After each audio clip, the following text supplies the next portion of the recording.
What's good out there, beautiful people of YouTube? You already know what it is. This is your boy, the one and only DG the Chef, and today we are doing something a little bit different. We're going to give you a little bit of gameplay, and I'm going to tell you what are the best chems to put on your offense if you want to be a passer. Let's get into the video. All right, so we all know that Madden 20 is a run-first game, but I can't deny that passing and throwing lasers all over the field is quite entertaining. Actually, is very entertaining, especially when your opponent can't stop you. When you have plays set up to hit them short, deep, and in the middle of the field, there's nothing better than driving down the field and throwing that pass and touchdown when your opponent is expecting the run. Now, I'm gonna tell you there's certain things you can do in this game to make you a better passer off gate, and you don't even have to really change your skill level. You just gotta put the right chems on your players.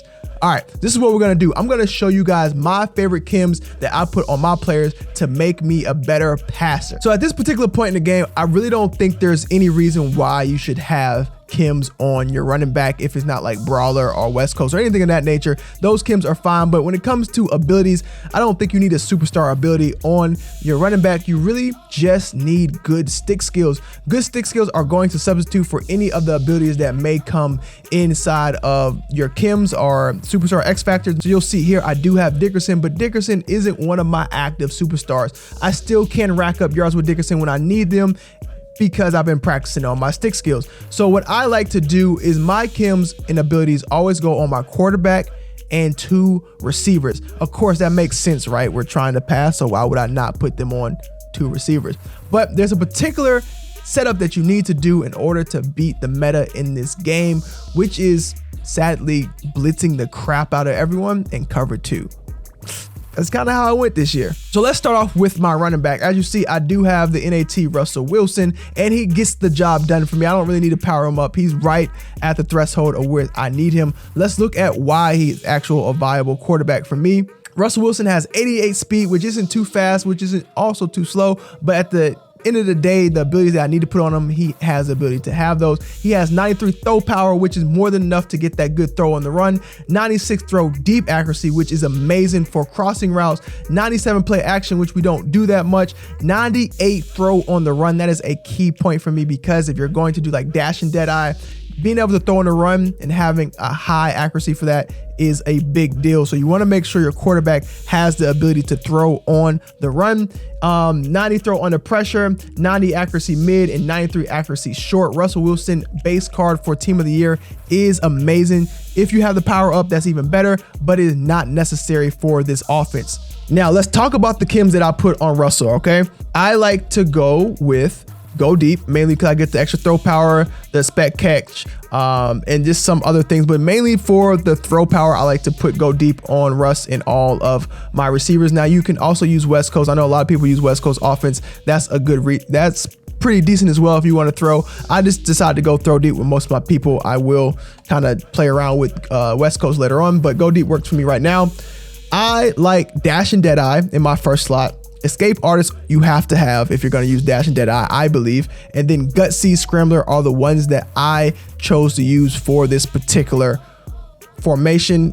Now you can also use roaming dead eye. The difference between roaming dead eye and I think dashing dead eye is roaming dead eye is you're going to be accurate whenever you're outside the pocket as long as your feet are stepped. So it says perfect pass accuracy while standing outside the pocket. That is the key there, is while standing outside of the pocket. So if you're sprinting, you won't get the roaming dead eye, but if you're outside the pocket, you'll get perfect accuracy. So roaming dead eye is good for those people who don't really throw on the run. I throw on the run often, so dashing dead eye is what I think that's the only options that I would probably go with a quarterback is have that roaming.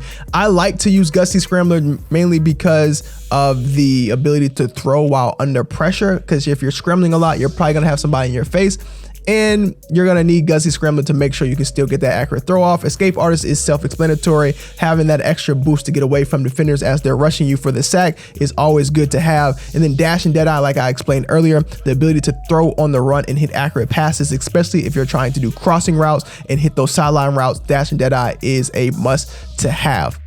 All right, let's try halfback wheel. Hopefully he'll run like a cover 3. Oh, we got him. We got him. He's gonna run cover 3 against us. Okay, hold on. Let's block our running backs and let's double team this right in real quick. Yep, it's a wrap. This is a touchdown. We just gotta get time. And he's gonna press. All right, we just gotta get time. We just gotta get time. We just gotta get time. We just gotta get time. Whoa, move. Hey, yeah, touchdown. Let's go, baby. Let's go. Hey, Dash and Deadeye. You see it. Gusty Scrambler. Let's go. Next, let's go ahead and talk about receivers. I have them on Tyreek Hill and Torrey Holt because Tyreek Hill and Torrey Holt get the particular abilities that I need them to have. Again, I have Go Deep and Brawler on all of my players. I like the 2+ strength and I like the 2+ speed, even though it's going to take acceleration and agility from me. I do like strength over a lot of other things. So I take those so I can put them on my defensive ends, my linebackers and so forth. So my team is pretty much brawled out. And what I have on my receivers are always streak specialists.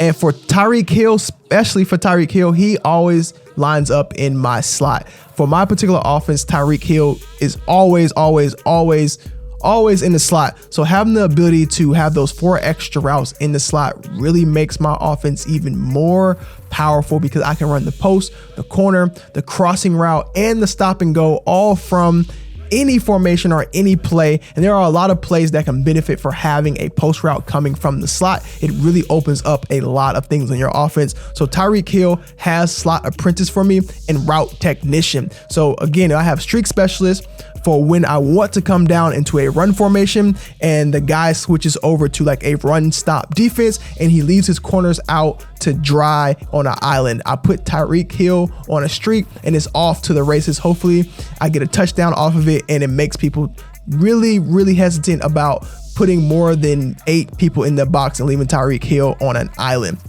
All right, so we just hit him with a big play and we're in the red zone now. So what I'm going to do is probably let's go into I formation and see what he comes out in. If he's packing a box, let's go ahead and audible real quick so he doesn't hear it.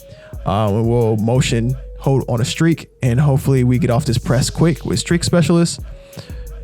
Yep, we got it. Easy.